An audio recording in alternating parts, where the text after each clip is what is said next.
Hi everyone! For those of you who are new to the channel, welcome. My name is Nira and I'm a financial analyst. I talk about personal finance and investments and teach you how to invest your money and grow it exponentially. I'm really excited about this episode as I'll be joined by Alex, who'll be asking me questions. Why don't you introduce yourself? Yes, hello everybody. My name is Alex. I know nothing about money. I know nothing about investing.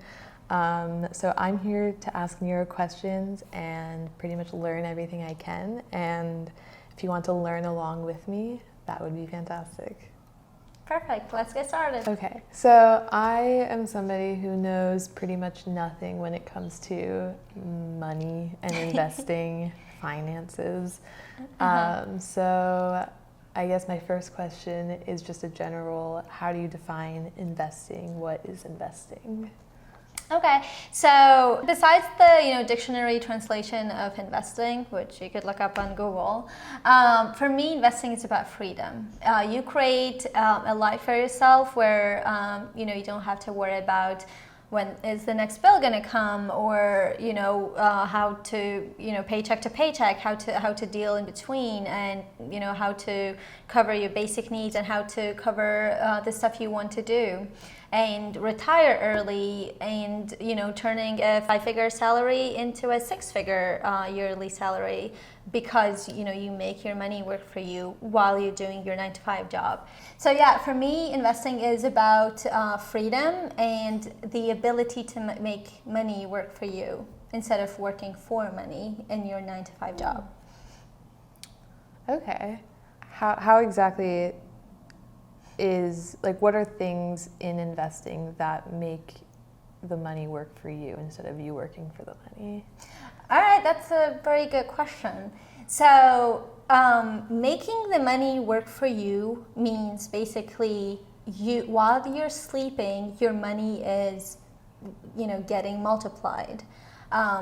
So let's go for the basics. Forget about investing in stocks or anything, but just start off with, when you have a bank account, right, and then you put what's called a savings account, you earn money, right? But it's like 0.010%. So while you're sleeping, it's earning just cents for you, right? While the bank, who has your money, is taking that and giving it to a business as a loan.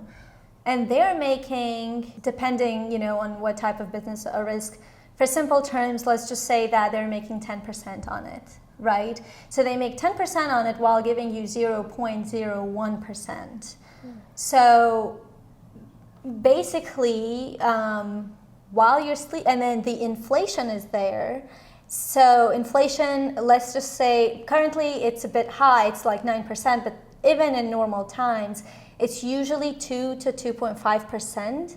So those 0.01%, you're losing, because inflation is 2 to 3%, right?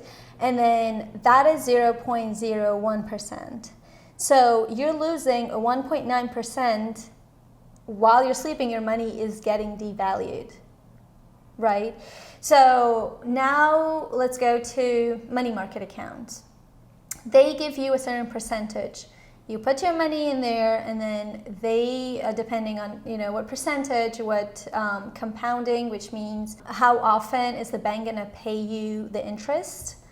You make money off of that, which again, the percentage varies. It's usually doesn't really exceed 1% most of the time. And again, with inflation at 2 to 2.5%, you're again losing money.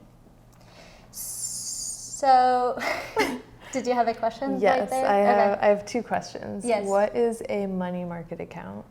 Okay, so a money market account is an account where you basically put in your money, and in return, the bank pays you a higher interest rate than your normal savings account is. So it's through your bank that you Right. So there are different banks. Like, for example, the bank that I have, my checking, I don't think they offer money market. So I usually go to another bank that offers higher percentage. That's where I keep my money. And money markets are similar to savings account, but they pay much higher interest rate, and they usually compound either daily or monthly, which means they pay you in, like if it's daily, right? You put in $10. So if the daily compounding interest rate is, let's say 1%, so if you put the $10 today, tomorrow you'll receive 1% on it. So, and then the next day you're gonna earn that 1% interest on the $10 plus the interest you received today. Does that make sense? Yes. Okay. So why are there any downsides to having that kind of account? And if not, why don't we all just have those instead of savings accounts? Yeah, that's a very good question. So there are not many differences between savings account and money markets account. There are not huge restrictions. So I, for example, personally, I don't have any money in my savings account because of the super low interest rate. But in the money market account, besides one restriction that was like I think it was a withdrawal of $5,000 a day. I didn't really notice any other restrictions, but you know what, for the purposes of the video, let's look it up and then let's see together if there are any restrictions that we need to look for. All right, so yeah, there are limited withdrawals. So checking account, savings account don't have any withdrawals, limitation on withdrawals whatsoever, but they do have. Yeah, they have a limitation on withdrawal. I remember with my bank, I think it was like $5,000 a day. So if you don't have any, huge expenses expected down the road, money market just makes a lot of sense. Let's see what other limitations this will show us. Another one is it says account minimums, which from what I've noticed, because of competition, majority of them remove this account minimums. So, if you're looking for a money market account, just pay attention that they don't have, account minimums. The same goes for monthly fees. Most banks, they would offer you, no fees, given that you will keep your account at a certain balance, and some just, write it off altogether. So it's basically, when you choose, just compare them all. Make sure that they don't have any account minimums. You don't want that, because in case, you need the money and you take it out, then you don't want to be, thinking about, filling up your balance just to avoid those fees. Or the same goes for the monthly fees. There are so many banks that offer no fees and no minimums that it's, I don't know, for me it's like kind of standard now. If they don't have those, I'm just not going to go, and there are so many other options that will have the same percentage, and these are not there. So it's basically just being careful about what you sign up for, and that's it. Okay. Cool. Back to when you were talking about inflation, can you elaborate on how inflation affects your investments, I guess, when it comes to interest? Is that how it affects it? Yeah, so inflation is, when the prices on goods and services goes up. It's a normal part of the economy. Sometimes it just goes super high, like right now we have at 9.1%, if I'm not mistaken. And so basically what it means is that the dollar that you have today, that you earn today, and then tomorrow, that dollar will not buy you the same amount of goods, compared to today, to put it in simple terms. So when we bring it back to, interest rates, is that if you're not receiving enough interest rate compared to inflation, then you're basically losing money. Or the buying power of your money. So it's the same dollar, but if today you can buy what you can buy for $1. Something from the dollar store. There you go. Well, I guess in the dollar store it will be the same. Right. But the quality of that dollar store stuff will probably keep declining. Yeah, Something right. called shrinkflation, Okay. right? So yeah, probably in 10 years we'll hear it's a $10 store. Right. Right? Yeah. So, same dollar but buys you less stuff. So basically, if inflation is high, then and your interest is staying the same, then it doesn't balance out and you're losing money because you're spending more money. Is that how it? So you don't have to spend money to lose the buying power. So again, like you still have that dollar, right? You're not spending it. Just to put it in simple terms, Okay. you're not spending it. It's just the things or the amount of things that you're buying with it is going down. So the buying power decreases. Exactly. And that's what you mean by you're losing money? Yes. Okay. So you're losing the buying power of your money. Okay. Yeah, that's a way better way to put it. Got it. Yeah. Cool. So I guess what are, besides the, what was the account called? Money market. Money market. Okay, so besides the money market account and just your general savings account, what are some other ways to invest your money? Perfect question. So yeah, there are a lot of ways you could put your money to work. So there are CDs, which I personally don't like. They do give you higher interest rate than money market. So it's like you have savings account and then money market account and then CDs. So CDs is a certificate of deposit. Okay, I was gonna ask. Yes, so it's a certificate of deposit. Okay. Which means you're giving the bank your money. They give you a certificate stating that you deposited this much money, right? And then they state there what percentage you're gonna get. Like say, usually I think they're like 2.5% would be the average. I'm not sure about the average, but they're higher than the money market. So from what I've seen, 2.5 to 3%. I haven't really checked them for obvious reasons. I don't really like them because they're locking in your money, right? And there are so many reasons that in the long term it might not be a good option for you. So certificate of deposits, they can go anywhere from 1 year up to 5 years, I think. I'm not sure if they are like longer, because quite honestly, I don't really look into them. I don't personally prefer them just because they lock up your money.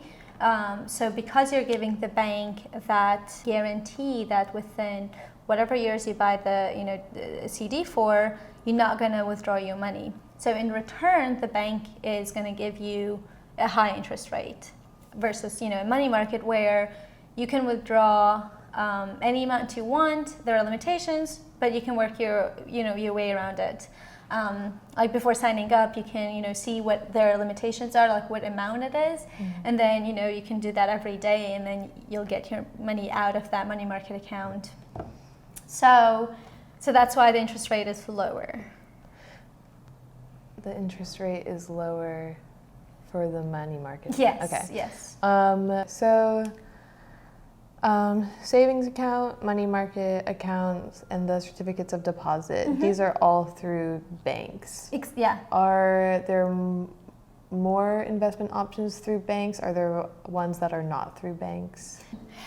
Yes. So those are like more conservative ones where you put your money and you just that's kind of a guarantee from banks.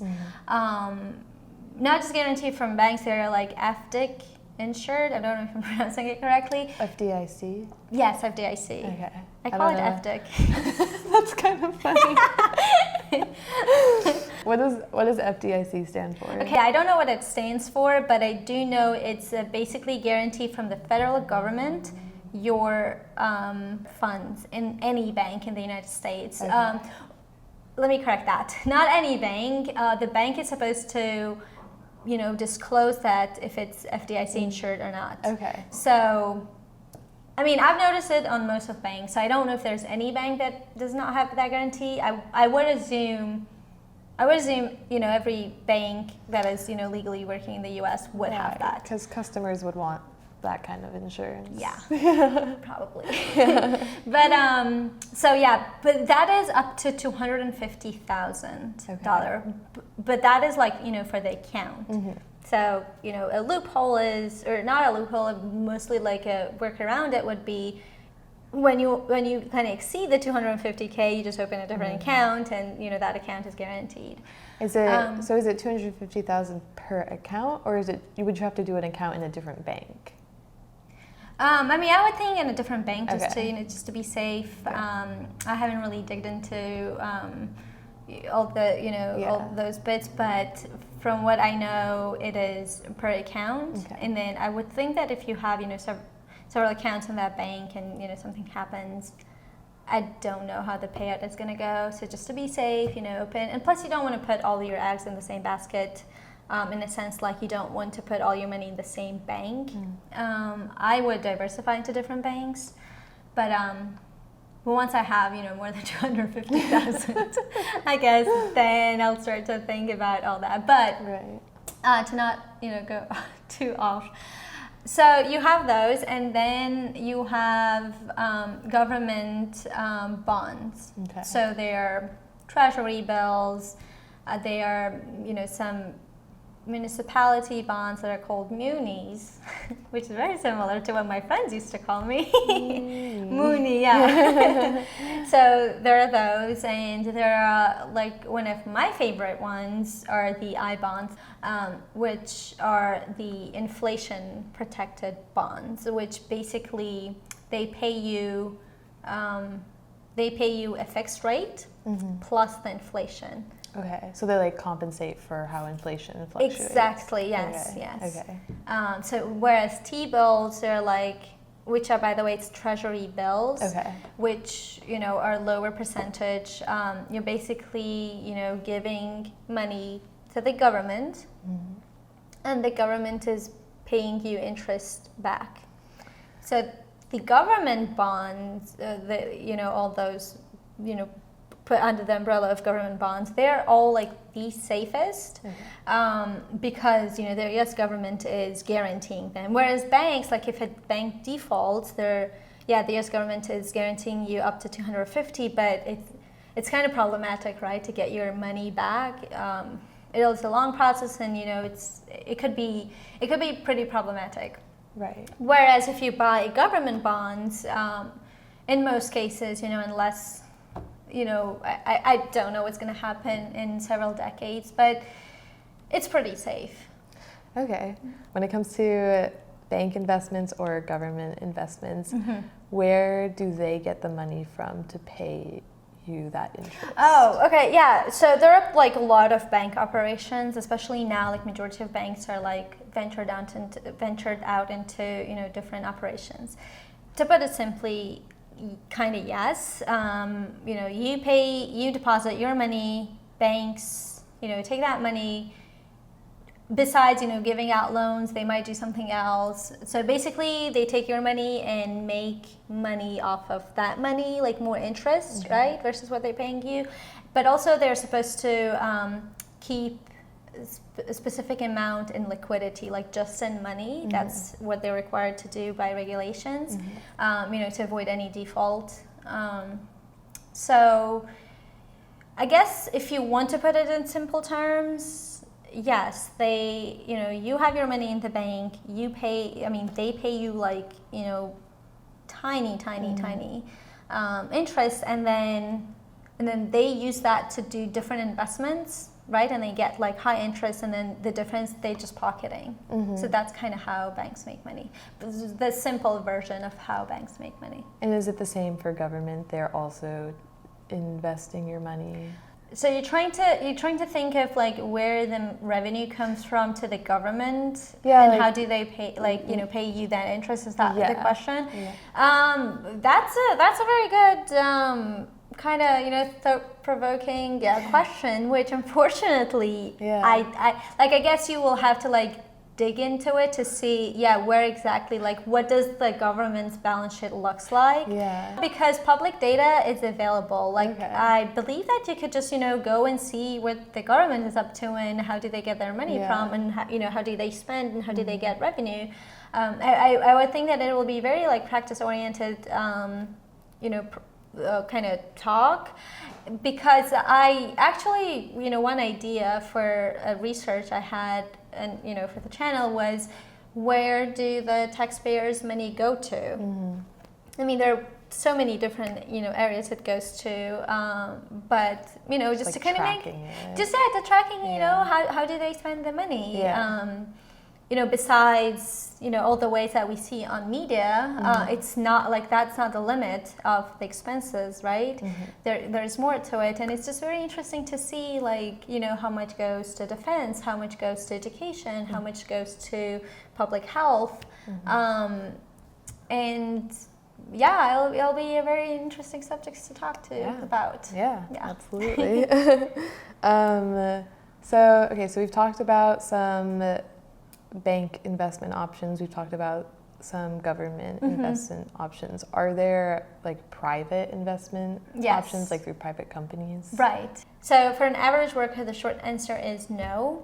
Private companies usually look for something called a creditor investor, who I believe is supposed to make, I think, $1 million a year. Okay. I think. And anybody can be that as long as they meet. As long as they make 1 million. I think it's 1 million. Don't quote me on that. Okay.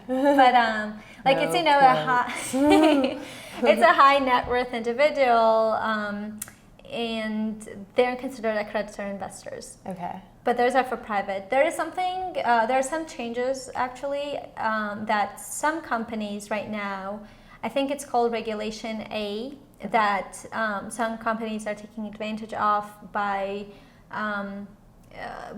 getting more crowdfunding, and there are some websites who connect privately held companies with retail investors through that crowd-funded sources. But it's still small. There are a handful of companies who do that, and I personally think it's a super high risk for retail investors, and they could grow their money better. But for all for purposes of disclosure, I did try it on one company, but those investments usually take 5 to 6 years to pay off, and if they do, because some could just default and you'll never see your money again. So those are risky. So I want to skip that part, I guess, and then go straight to public companies that you could invest, right? Their stocks, which are more like you can. I mean, there are a variety of companies that you can invest in, starting from a high risk investment to something called the blue chip stocks, which is like a company that has established itself for years and years, and it has a good balance sheet. It's considered a very safe investment.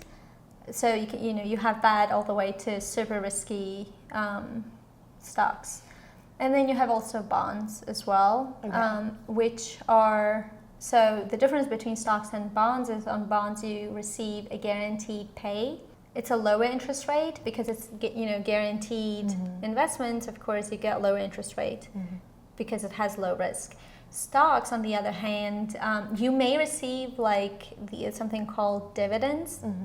If you invest in stocks, if a company is paying dividend, you'll receive them, either monthly or quarterly. But they're not necessarily considered guaranteed payments. Even if a company has a history of paying dividends, they can stop at any time. And then return on your investment is also not guaranteed because you don't know what's going to happen tomorrow to the company. There's so many things affecting the company that are out of your hands, especially as a retail investor. That is there's so many risks. Okay. So I think I have a few questions in my head about what you've just said. But the first one that comes to mind is So the way I understand stocks is that you invest a certain amount of money into a company, and depending on if that company is growing or not, that will determine if your stocks are growing or not. Is that correct? Maybe growing that's a tricky is not question the right because word. yes, I wouldn't say growing is the right Okay. word. There are so many cases where a company's growing Yeah. and the price is nowhere there. Okay. But that's where the opportunity comes in. Those are hard to find. But without going into rabbit hole, it's basically as the price of the stock goes up, you receive a good return And on your investment. what affects the price of the stock going up or down? Okay, the list is so huge. Do we have time?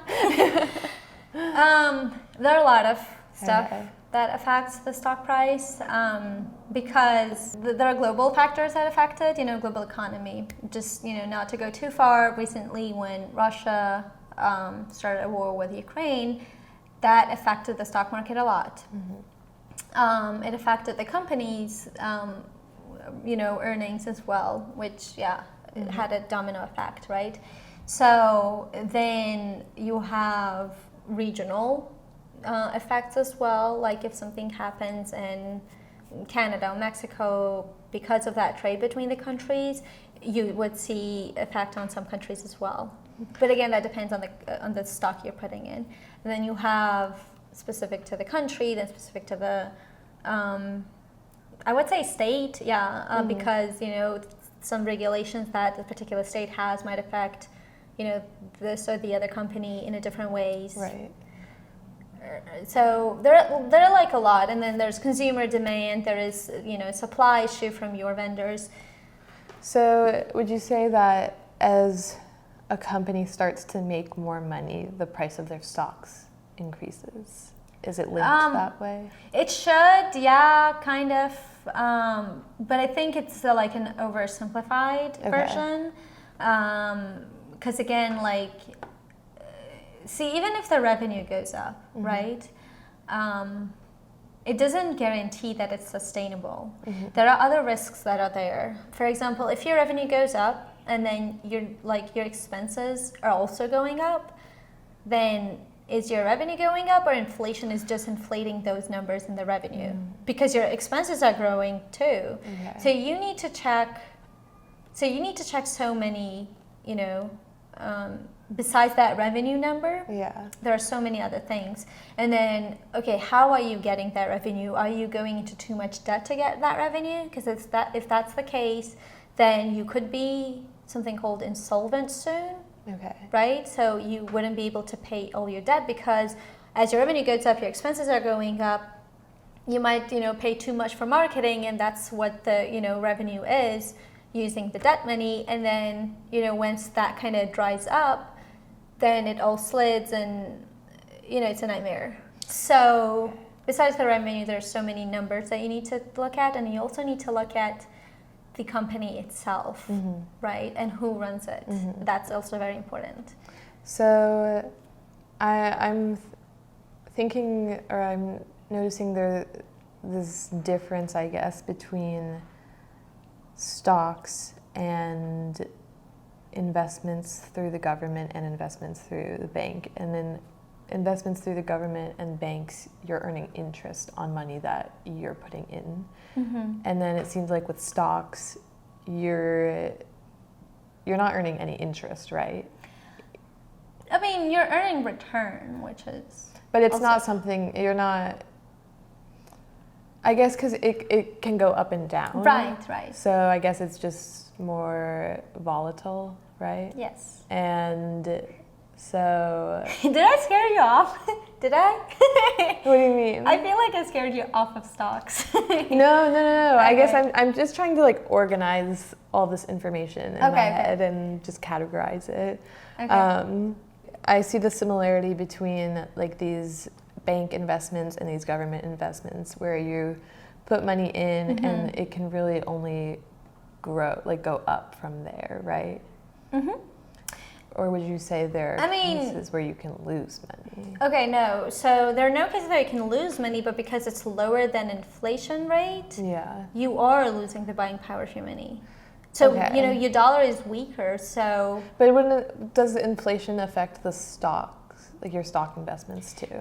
the inflation doesn't affect negatively because, like, I mean, think in a sense, like, think about it. If there's inflation, those companies are gonna, increase the prices, right? Okay. So Right. it may affect, like, right now where it's, crazy and everybody, are kind of concerned that consumers are gonna, cut on spending, which will affect the earnings of the company. But when you have a normal inflation, that does not necessarily affect the stock market negatively.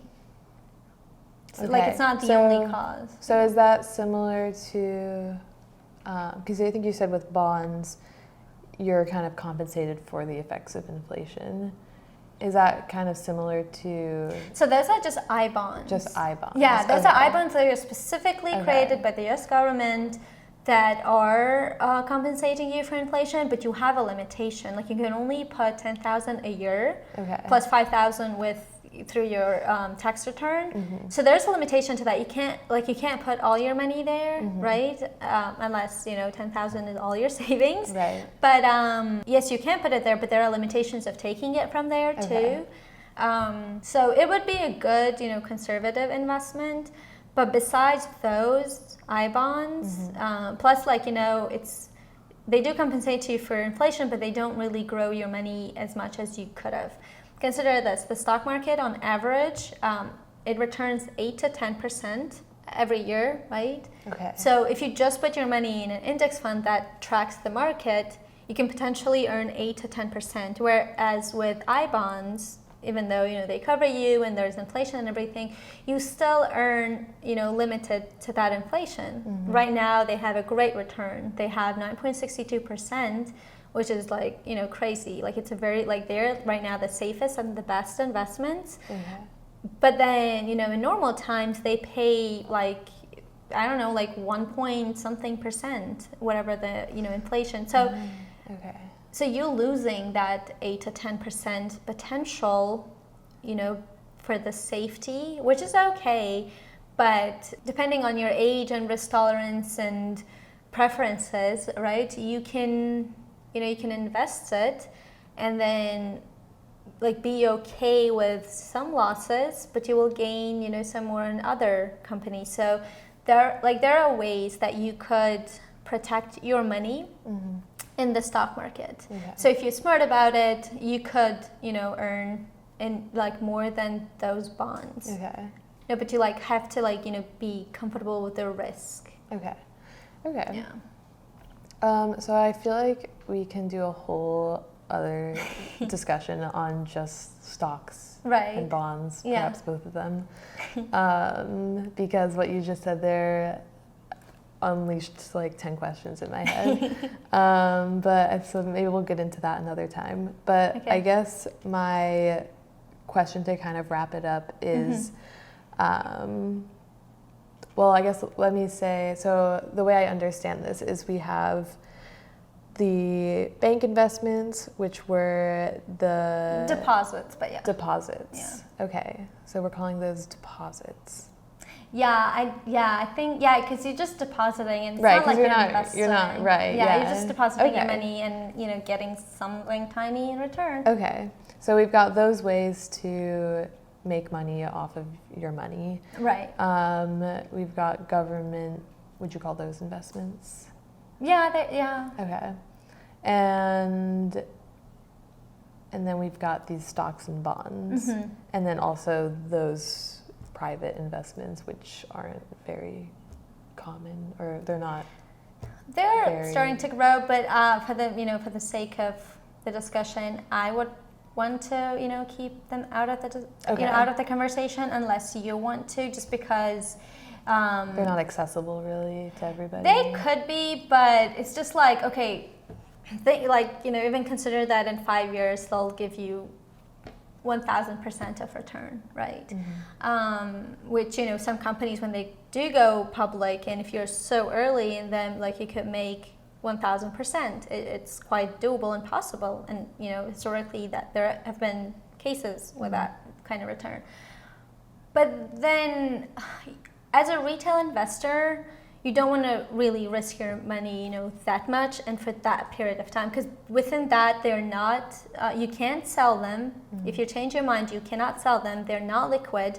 The only way you can get your money back is if in several years, usually it's 5 to 6 years, that company goes public, and then or someone else buys, you know, all of the shares, and then, you know, you get your money back, which could be like so rare, and the risk is so high that I would think, you know, the stuff that we discussed up until stocks is kind of enough. Because there's already like a lot of risks that, you know, you're taking in the stock market, and it's hard to get comfortable with, and the transition, you know, putting your money in some other companies.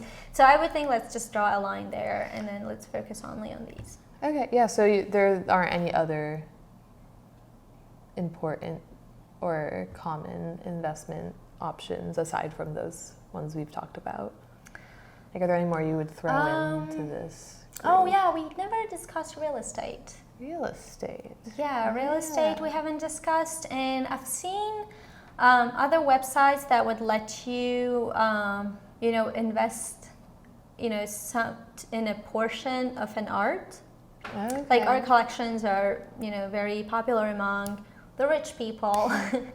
But so there's, I don't know how many, but there are companies I've heard about that, you know, bring that to the, you know, crowd, where you would invest however many you're comfortable with, and that's the amount of shares you get on that piece of art. Like say if you invest, you know, $100, like if a painting is $1 million and you invest $100, you'll receive, you know, 1% of a painting. So how does that work? Like, is it the piece of art is owned by who? I guess the way it works is that they, you know, get the painting. Who? The company. Oh, a like company. Okay. whoever you know does that. Okay. The company who you're buying those shares from. Okay. So they buy that company, right? The piece of art. I mean, yes. The company that buys the piece of art. They basically split it into shares. Okay. Right? Like on document, on paper, that, you know, that piece of art is $1 million, right? And then let's just say they assign to it, I don't know, millions of shares. Or they could do 50 millions of shares, and then, you know, per share price would be that million divided by 10,000 shares. And then that's how you know, you calculate how many, what's the price per share. So I guess I'm confused because I understand how a company will create shares of stock, right? And then people buy that stock, and then they can use that money to further grow their company, right? And then they'll make more money, which is then your stocks can go up, right? But how does that translate to art? Like, what does that company who owns the piece of art, what do they do with those, like the shares of money that they're selling? Okay, so I mean, I don't know what they're doing, but just, you know, just to give you that parallel between, you know, the stock, like, you know, the company value grows, and, you know, that's how it kind of makes a little more sense to you than what art does. So the value of an art grows through time as well, right? Okay. Like, you know, there are a lot of, you know, famous painting that, you know, were valued like nothing, you know, way back in times, right? So over time, they're valued more and more depending on how the demand is. It's a very like similar idea. Like in a year, it will be worth, you know, another $1 million just because of the, you know, value has increased because it's a rare piece, and some buyers are, you know, out there who want the piece. Okay. So, and then that makes sense. Yeah, so it's a similar way, because in, you know, in everything, just to put everything in a simple, economy is about demand and supply. The more demand, the higher the price. You know, the more demand and the lower the supply, then the higher the price. So the same goes basically for, like, you can apply that logic to everything. Okay, yeah, that makes sense. Cool. And so then, did you want to say anything more about real estate investment? So yeah, real estate investment, we could basically talk about it like one separate episode or whatever you call it. Yeah. But just to put it simply, it does require more cash upfront, depending on what you're buying and your credit history, and whether it's your first purchase or not. Whereas with stocks, you can pay $5 or $1 even with fractional shares. So real estate does require more cash, but there are other ways you could do that. You could also, like, there are public companies that are specifically focused on real estate. Okay. So that's another way to invest in it with smaller amount. Okay. Cool. And then I'll just add one more thing. So the way you get returns is as the value of the property increases, and whether if you're there are different ways, like whether you rent it out, so you receive cash flows every month. You receive the rent minus all the expenses that you spend on that, like mortgage, taxes, utility, depending who pays what, but. So minus all those, and then you have a profit monthly. Or you could buy a property, fix it, and then sell it at a higher. Right. So yeah. Okay. Yeah. Well, I think that kind of covers my general questions for this discussion. But I definitely have more questions for other specific things that we've talked about. So stay tuned for another video. Yes, and thank you so much for watching. We hope you really enjoyed this discussion. We sure did by creating it. Yes. So, bye. Peace out. Stay tuned for our next video. We're going to go more in depth when it comes to stocks and the stock market. So if you, like me, don't know much about it or are just interested, stay tuned, and we'll see you next time. Yeah.